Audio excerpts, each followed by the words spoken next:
Hi friends, Mindy here. Welcome back to my channel and another Word Study Wednesday video. Once again, I am working in my word study journal from the James Method, and I'm just showing you, this is last week's word, the humility, and I had the privilege of teaching a live word study over in the James Method group, and we were looking at a verse in Habakkuk that was talking about lifted up, and so I thought it would be an interesting study to kind of go ahead and continue on with this, looking at this word proud, especially since last week I looked at the word humility. Sometimes doing studies on the antonyms is a really interesting path to go down. And so that's what I am going to be doing today. So the verse that I'm looking at is James 4:6, and it says in the King James Version, "But he giveth more grace, wherefore he saith, God resisteth the proud, but giveth grace to the humble." And I want to apologize quickly for the glare on my iPad there. My desk light on, and it was just right in the wrong spot, just showing on there. But so I went ahead and listed out the Strong's number, which is G5244, and the parsing for this word. So this is an adjective. It's in the dative, which means that it's the relationship between an indirect object to a verb, and it shows up in a prepositional phrase. If you're a word nerd like me, that might be interesting information to you, but it just kind of is talking about this. It's just the direct the relationship for this adjective. And so it does have a couple of root words of G5228 and G5316, which I will come back and define in a little bit. As always, I'm starting out with the Strong's definition, which says appearing above others, in essence, haughty.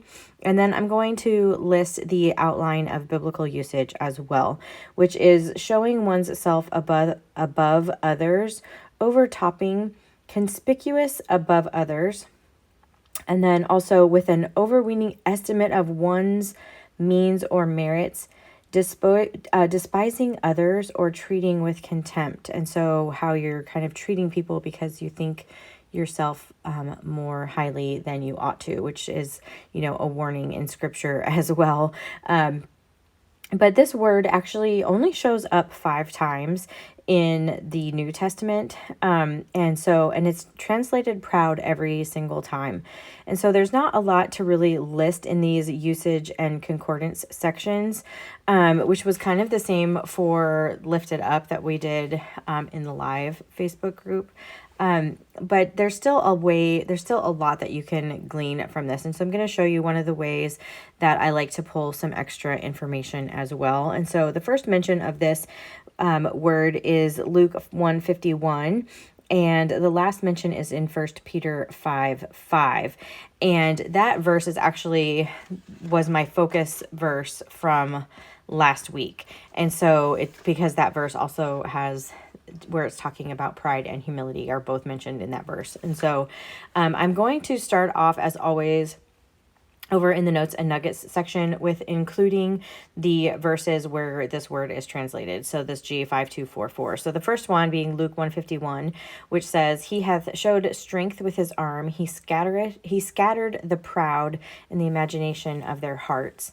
And then Romans 1:30 is it's out of context, but I'm just going to read this one little section of it, which is talking about backbiters, haters of God, despiteful, proud, boasters, inventors of evil things, disobedient to parents.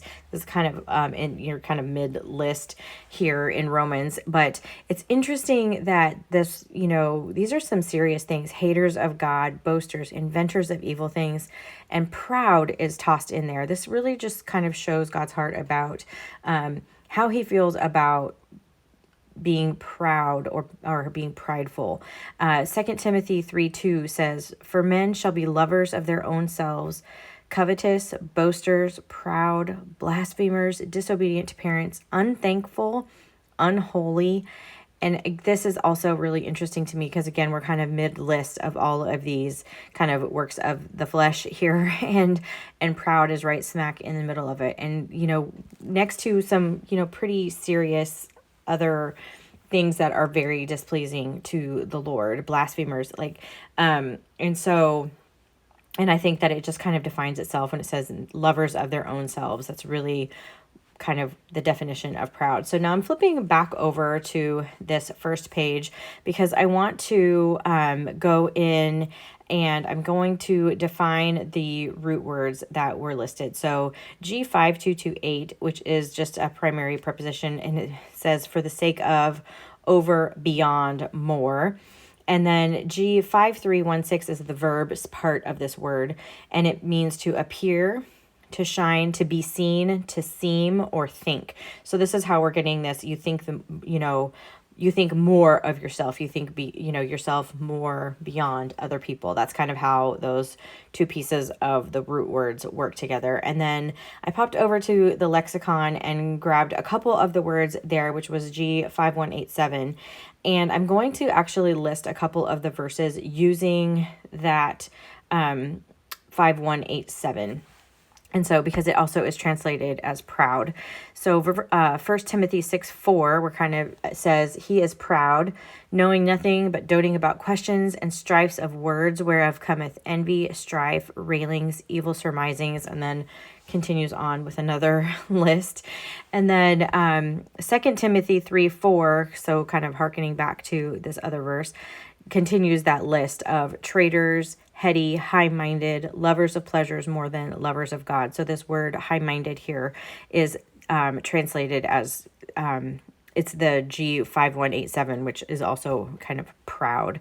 And I'm just kind of indicating the two different colors here of the words that I'm using, just so that I can see that in my brain that they're two parts of this. So, and then I went over to the Treasury of Scripture Knowledge and pulled some of the verses here. So these are words that are not necessarily translated as proud, but they have the same idea. And I pulled these actually from the Old Testament.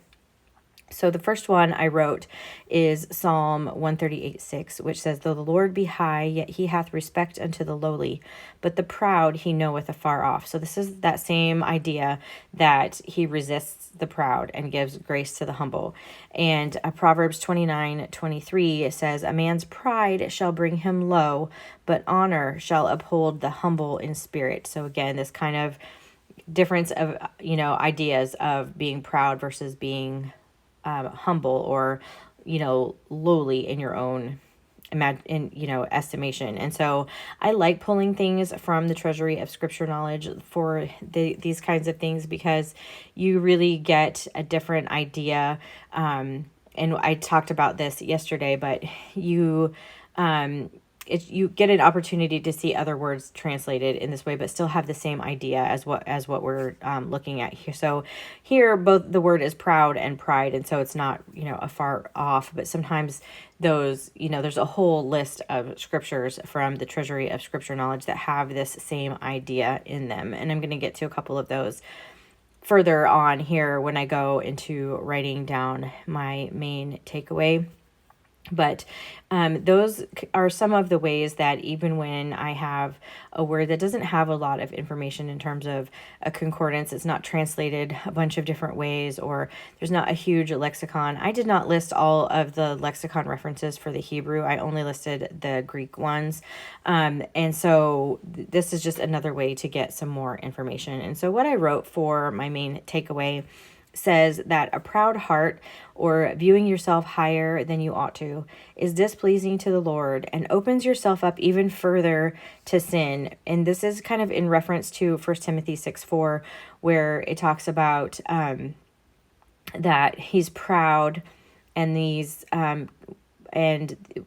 how does it read? It says, he is proud, knowing nothing but doting about questions and strifes of words, whereof cometh envy, strife, railings, evil surmisings. So all of these things are kind of coming on the cusp of, starting from pride, basically.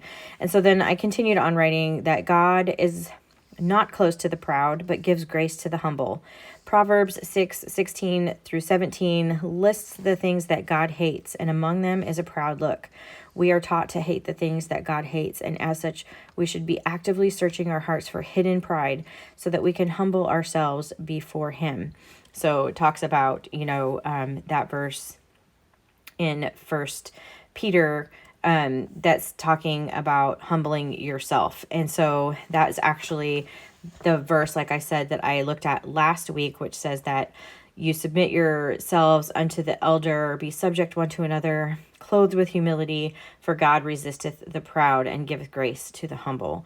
And so I'm just going to go through here and add just a little bit of color around some of these boxes, but that's really it for my study for this week. I'm keeping it super simple this time, just because I spent a lot of time between these kind of studies today. So just adding a little bit of color, and I coordinated this with the other one that I did for the live, just so that I can have it all kind of in my brain in that way. And I will link my playlist for other word studies, as well as my James Method affiliate link and my Facebook group, and all the things that all of that will be down in the description. And so if you have any questions or suggestions for words for future studies, feel free to leave those down in the comments. And I would really appreciate it if you liked this video, if you would give it a thumbs up, subscribe to my channel if you haven't already. And until next time, bye.